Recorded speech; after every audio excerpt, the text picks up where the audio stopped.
Eu sou Arthur Diniz e eu vou apresentar uma parte do trabalho respectivo a ensaios de rotina e de campo e repotenciação em transformadores de potência de média e alta tensão. O grupo é composto por eu, Arthur, e pelo Fábio Silva Vasconcelos. Bom, os ensaios de rotina e de campo realizados em transformadores tendem a elevar o nível de confiabilidade, né, do sistema e também dos equipamentos envolvidos, bem como pelo motivo de estarmos falando de equipamentos na casa de milhares e até milhões de reais. E são equipamentos bastante importantes no sistema de energia, tanto para transmissão, distribuição e geração. E além de aumentar a confiabilidade, é interessante também que se evite perdas de energia ao longo desse processo e também que se evite paradas não programadas, né? Uma vez que é indesejado que uma linha de transmissão sofra uma determinada parada ou uma distribuição ou até mesmo o fornecimento de energia seja cortado em determinado momento. Bom, um dos importantes ensaios realizados é o de resistência elétrica dos enrolamentos, que tem o objetivo de verificar os contatos, né, entre as espiras, todas as soldas que são realizadas no projeto do transformador, uma vez que se caso alguma solda esteja mal feita ou foi deteriorada com o tempo, isso poderá ser perceptível ou pelo menos gerar uma certa dúvida durante o ensaio, uma vez que a resistência lida pode ser mais elevada do que o esperado. Então é um trabalho mesmo de investigação e que deve ser sempre realizado num ensaio de rotina ou de campo. Um outro ensaio interessante se dá em relação à relação de transformação, ou seja, qual é a tensão em determinado, por exemplo, a tensão no primário, qual é a sua respectiva tensão no secundário, ou vice-versa. Porque aí pode surgir problemas de comutadores, né? Transformadores de distribuição é muito comum acontecer isso, de ter comutadores que apresentem defeito, ou então até mesmo um curto entre espiras. Então, caso aconteça um curto entre espiras, nesse caso, a relação de transformação ela vai ser alterada, né? A transformação esperar, a tensão esperada do outro lado do trafo, consequentemente, vai ser menor devido ao curto entre as espiras. Então, isso é um defeito que deve ser sempre investigado nesse tipo de ensaio. E um outro tipo de ensaio bem interessante de ser realizado é o ensaio de isolamento. Como é feito isso? O ensaio de isolamento é feito aplicando-se uma tensão entre o terminal, um dos terminais da bobina do transformador e a sua carcaça. E essa tensão pode variar de acordo com a potência e a robustez do seu equipamento. Bom, e o que é analisado nesse ensaio, né? Nesse ensaio é analisado qual é a corrente. Primeiro é feito um ensaio em DC e depois um ensaio em corrente alternada. O ensaio em corrente contínua é aplicado a tensão e é observado uma corrente inicial, bem baixinha, né? Mas ainda assim é uma corrente elevada para os níveis de tensão nível de tensão e corrente que estamos avaliando. Então é esperado que essa corrente se dissipe ao longo do tempo, que ela diminua devido ao efeito capacitivo inicial. Então é esperado que ela diminua. Caso haja um aumento repentino durante o teste, é verificado que há uma falha no isolamento ao devido a algum curto entre espiras ou alguma deterioração do isolamento. Agora, a aplicação da corrente alternada para verificar a qualidade do isolamento é olhado para o fator de potência em questão. Por quê? A corrente ela vai ter uma parte real e uma parte imaginária, visto que o efeito capacitivo ele vai estar sempre presente, uma vez que a gente está falando de corrente alternada, né? E também vai estar presente a parcela real devido à presença de fato da resistência de isolamento. Então, se essa resistência, se essa potência dissipada nesse momento tiver um fator de potência mais próximo de 1, significa dizer que a resistência de isolamento ela é mais preponderante do que o efeito capacitivo do conjunto. E caso contrário, caso o fator de potência seja bem baixinho, significa que o efeito capacitivo dos sistemas é mais preponderante, ou seja, quer dizer que o isolamento, nesse caso, está apresentando um certo defeito. Já o ensaio de polaridade é de extrema importância para se ter certeza no momento da instalação do equipamento. Esse tipo de ensaio previne o fechamento de um curto e, consequentemente, a danificação do equipamento, né? Bem como de equipamentos próximos, numa subestação ou numa linha de transmissão. Já o ensaio para verificar o deslocamento angular e sequência de fase é importante para classificar o equipamento, né? Geralmente o transformador mais comum instalado na distribuição hoje em dia é o DYN1, né?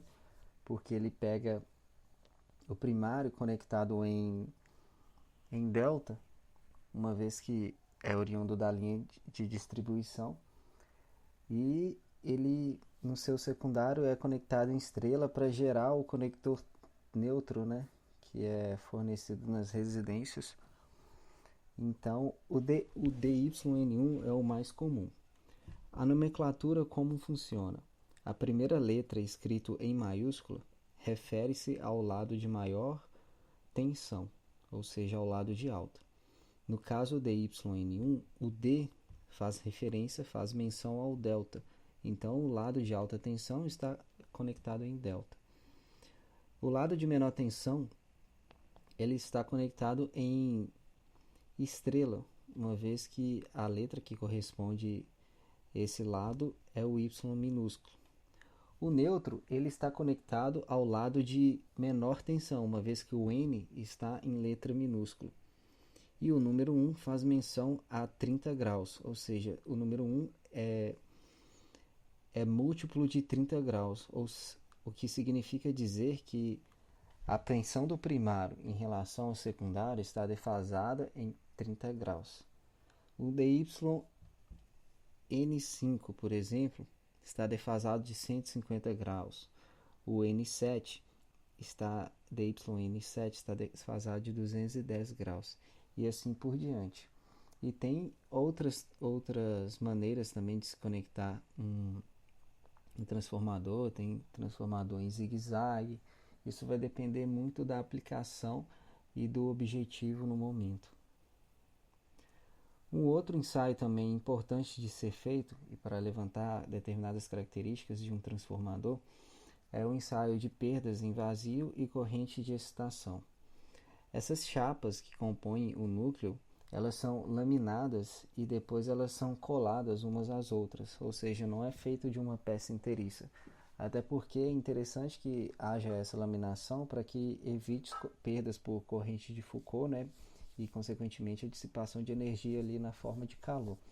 Então essas chapas são laminadas e pode acontecer muitas vezes de elas não estarem muito bem coladas e em algum determinado local desse núcleo formar um entreferro, ou seja, um gap de ar que apresente uma alta relutância para o equipamento.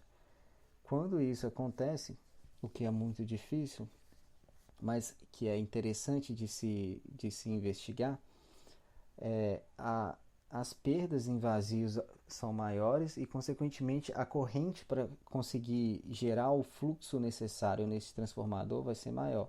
Ou seja, então o rendimento do transformador vai cair e, consequentemente, o impacto financeiro vai ser ocasionado devido a esse equipamento com muitas perdas. Um outro ensaio também muito importante é o ensaio em carga e o ensaio em curto-circuito. O ensaio em curto-circuito é muito importante para fazer o levantamento de perdas de efeito Joule, né?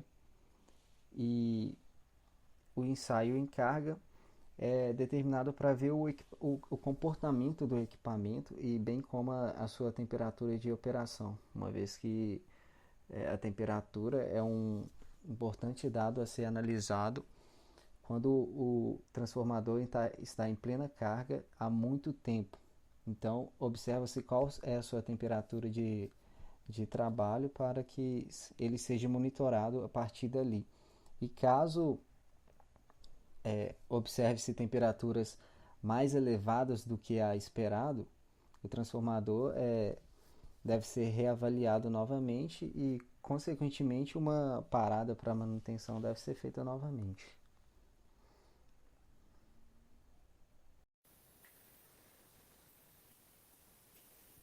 Oi, gente, eu vou falar um pouco sobre a repotenciação, né, de transformadores de alta e média tensão. Inicialmente, né, um transformador ele é projetado e construído para durar 40 anos.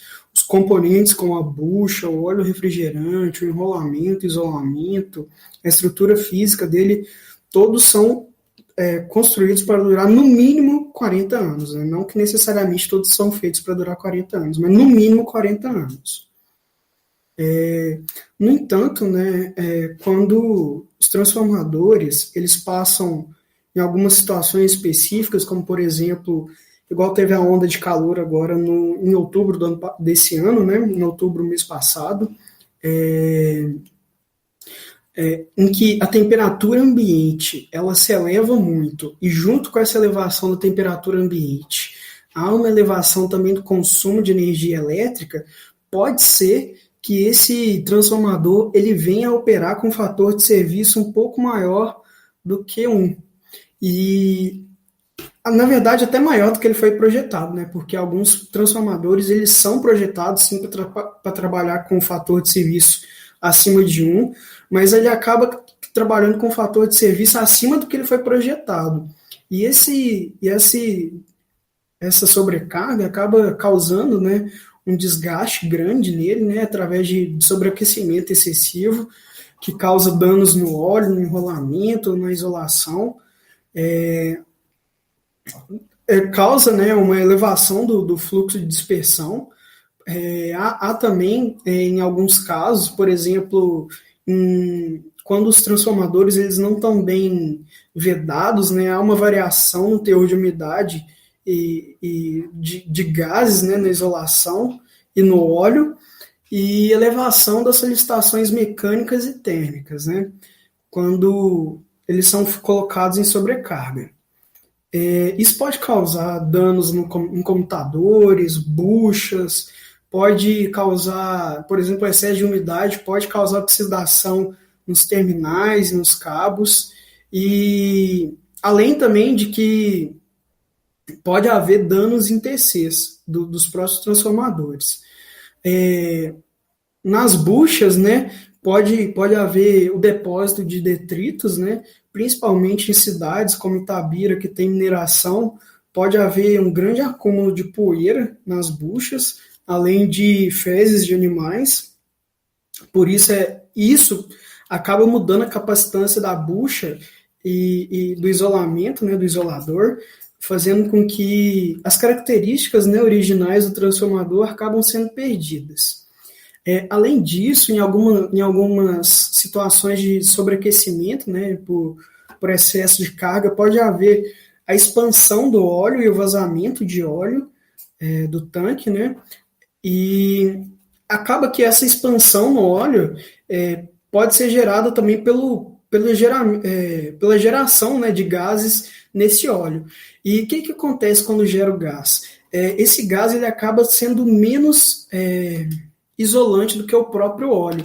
Então pode ser que acabe criando uma corrente de fuga, que acabe gerando ainda mais gás nesse óleo, fazendo com que o transformador entre em um verdadeiro colapso, né? perdendo confiabilidade e elevando, né, um risco de falha, mas de uma grande falha no sistema elétrico.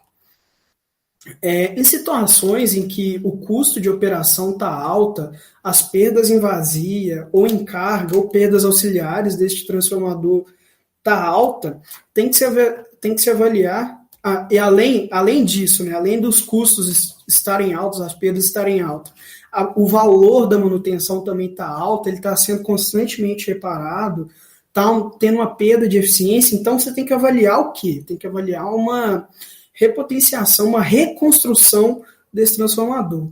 Na verdade, a repotenciação, além de você poder ter ganho na potência aparente ativa do transformador, você também pode ter uma elevação da eficiência desse transformador. É uma verdadeira reconstrução. Inicialmente, né, a gente pode ver aqui que é normal que transformadores novos tenham falhas prematuras, sobretudo por falha de projeto ou falha de montagem, e ao longo do tempo, né, até uns 30 anos de idade, principalmente a partir dos 30 anos de idade para transformadores de potência, acaba tendo pequenos defeitos por causa do envelhecimento tanto do óleo ou então do isolador, né, das bobinas, do isolamento nas bobinas, que pode fazer o transformador entrar em alguma falha, em colapso. Os transformadores, né, eles são a peça mais importante, a máquina, né, mais importante de uma subestação elétrica, e eles têm um alto valor agregado, principalmente o transformador de potência, né? E a repotenciação, ela apresenta só 40%, né, do custo de um novo equipamento, porque no novo equipamento você tem que fazer um projeto, você tem que fazer uma nova carcaça. Então a repotenciação ela acaba economizando muito dinheiro. O que dita, né, o que regulamenta a repotenciação de transformadores no Brasil é a NBR 5440 e a NBR 5356, e nela diz que uma das primeiras etapas que tem que se verificar é se, para essa repotenciação, essa nova construção do transformador, se o espaçamento, né, entre as janelas aqui, ó, entre o núcleo e as bobinas está corretamente espaçado, né, para saber se ele também aguenta um leve aumento na potência, tanto aparente quanto ativa. Então, faz, né, o cálculo da bitola do primário, para que esse transformador não tenha perda de excitação maior do que 1,7%, então faz também o cálculo de espiras no secundário, né, tanto a bitola quanto o número de espiras. Então, a repotenciação, né, a próxima etapa, depois do projeto de repotenciação, é iniciar os enrolamentos das bobinas, né, pressagem, ligação do comutador, e logo depois já faz o teste de relações de espiras, né, ainda sem o transformador ter passado pela secagem. Ver se a partir desse teste de espiras, ver se a tensão que está no primário está de acordo com a relação de tensão e com a tensão que é encontrada no secundário. Aí leva, né, esse transformador para secagem em uma estufa, onde ele vai permanecer por algum tempo a mais ou menos de 80 a 90 graus, e depois dessa estufa, né, depois da secagem, é feito o teste com Megger, né, onde há uma grande elevação de tensão para saber se o isolamento está aguentando um grande DVDT, e depois que são feitos todos esses testes, já parte para a montagem da carcaça do transformador, né? Você coloca ele na carcaça, faz a montagem elétrica e imerge ele no óleo. Depois parte para o transporte, quando esse transformador ele chega na subestação, alguns ensaios eles têm que ser refeitos, mesmo ensaios que já foram feitos em fábrica, porque grande parte desses transformadores eles são transportados por via terrestre. Então pode ser que se a estrada tiver buraco, alguma coisa assim, então haja um grande esforço mecânico de vibração nesse transformador. Aí são feitos todos os ensaios novamente, né, vezes o ensaio vazio, o ensaio de curto-circuito, o ensaio de tensão induzida, e se tudo estiver de acordo com o que estava na fábrica, então é fixada nesse transformador uma nova placa. aí o transformador já está pronto para ser colocado em operação. E essas são nossas, né, nossas referências bibliográficas.